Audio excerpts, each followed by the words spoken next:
Hello, Apiary.org. It's Matt Frieden here, live at the red carpet premiere of Monty Python, Almost the Complete Truth, the Lawyer's Cut. We're here on the red carpet right now with some of the stars of the documentary, namely Monty Python themselves, and we're going to get a little bit of feedback from every single one of them about the documentary, their career, and hopefully not if they'll read my spec script. It's Matt Frieden.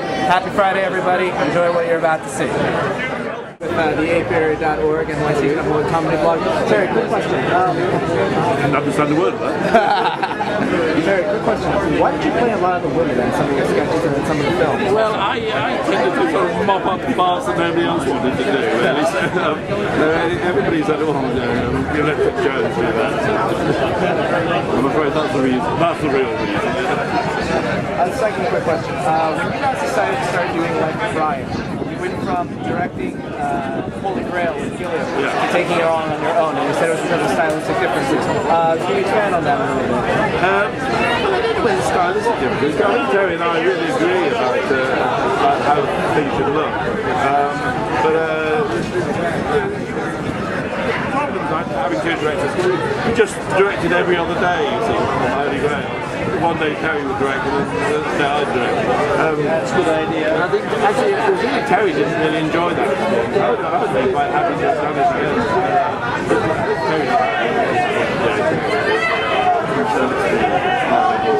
Was it secretly a thing where it's like he would go out drinking one night and then he would sleep in? That's the sort of thing, yeah. And then you come in and you do Live with Brian and just like, oh, you mean I can't go out drinking at all? Exactly, yes. I did have a few days. One last question, Terry. In a word, what does Monty Python mean to you?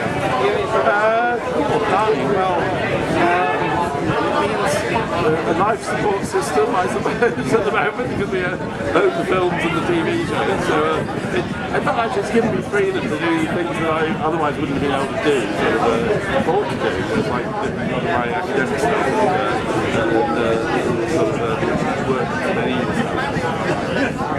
Terry Jones, thank you so much. Pleasure to talk to you, yeah, thanks a lot. Take care. Terry Jones, ladies and gentlemen. Terry Jones.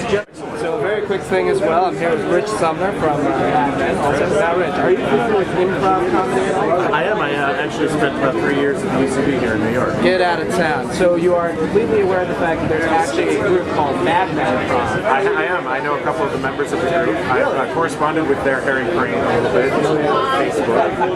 Amy Gerlich was one of the people in the group. Was at UCB. We were there at the same time back in the day. So how does it feel to be on a show that's now inspiring improv shows?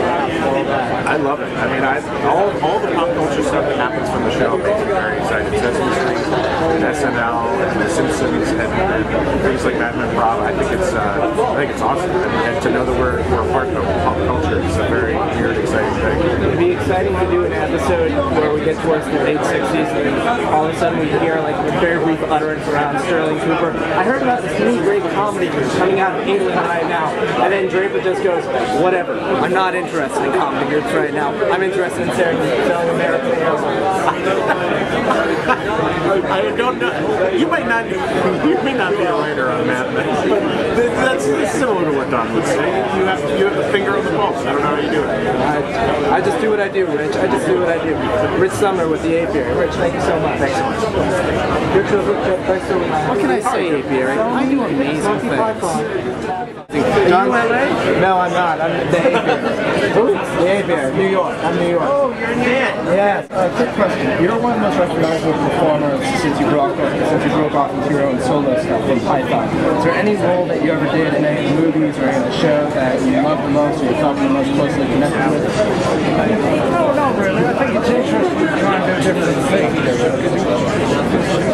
Performance is emphasising a different part of something. I don't think so. I saw a play called Art. Great play. Great, wonderful and play. I would like to play the friend in life. I think that would be if I have one of the John, one last question. You're sitting here talking to you right now. It's a very big honor for me. Now, so long as you realize, because this will flash before your time. I'm in that now. so if you could ask Peter Cook one question, what would that question be? Thank you very much. Cool. Thank you. That was John Cleese, ladies and gentlemen. John Cleese. So we're here with the whitest kids you know for the apiary.org, guys.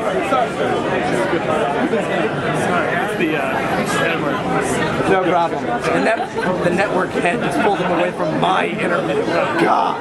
So whitest kids you know, guys, and welcome to the premiere of the Monty Python documentary. Do you guys have any quick, brief words about what Monty Python means to you guys as a comedy troupe? They're the Beatles. Yeah, you know. It was the first sketch group I ever learned about and loved and followed, and I still. Pretty much when you learn that sketch comedy is done by like a fast basis of like rotating in that. Do you guys have any kind of wish list for Monty Python since you're only a few feet behind you guys right now? Any plans? Any decrees of love at any point in the evening? Just not to like embarrass myself at all. And maybe just sink into the woodwork. Check out the wall a little bit. I just don't want them to notice. And yet know you listening first. I want to be gone. Yeah, your one question. Did America save Monty Python from anonymity? Very good question. Thank you. Thank you. Yeah. Learn from that, press. Yeah. Yes. Well, did it? I don't know. Well, no, it's a good question because actually it did give us a big break when Python broke here in the most unexpected way on Dallas public television in 1973. It succeeded where it never had before. We had odd little albums that come out in America and things like that, but when it happened in Dallas, it just spread through the PBS network, and mainly there were young people of college age and all that who picked it up, and it did give Python an enormous boost. I mean, the American market is something we all want to break. It's really important to us. We were brought up on American movies, American comedy, American pop music, and American culture generally. So to have Python picked up here was great for us. So in a sense, I don't know if it saved us from complete anonymity because we were very big in Norway, but it certainly made a very, very big difference. All right. Very big difference. Yeah. So I can say gave it a much longer life.